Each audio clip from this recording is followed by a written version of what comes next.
হচ্ছে 2019 সালে আসছে, অনেকগুলো বোর্ডে আসছে এমন একটা সিকিউ যেটা কিনা যোগজীকরণ চ্যাপ্টার থেকে। আচ্ছা, আমাকে দুইটা দৃশ্যকল্প দেওয়া আছে এবং ক নম্বরে বলা হয়েছে যে -3 বিন্দুতে x² - y² = 5 বক্ররেখার স্পর্শক এর সমীকরণ আমাকে নির্ণয় করতে বলা হয়েছে। তো সেটার জন্য আমি আগে যেটা করছি, সবার আগে অবশ্যই আমি ঢালটা নির্ণয় করে নেব।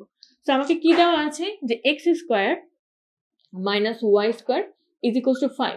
এখন আমি উভয় পক্ষকে যদি x এর সাপেক্ষে ডিফারেন্সিয়েট করে ফেলি, তাহলে আমার কি থাকছে 2x - 2y dy/dx = 0, বা এখান থেকে লেখা যেতে পারে যে dy/dx = x/y। এখন আমাকে যেহেতু বলেছে যে 3-2 বিন্দুতে স্পর্শক নির্ণয় করতে হবে, আমি কিন্তু 3-2 বিন্দুতে ঢালটা বের করে নেব। সো 3-2 বিন্দুতে আমার ঢাল কত আসছে? ঢাল আসছে হচ্ছে -3/2। এখন আমি স্পর্শকের সমীকরণে চলে যাব 3-2 বিন্দুতে।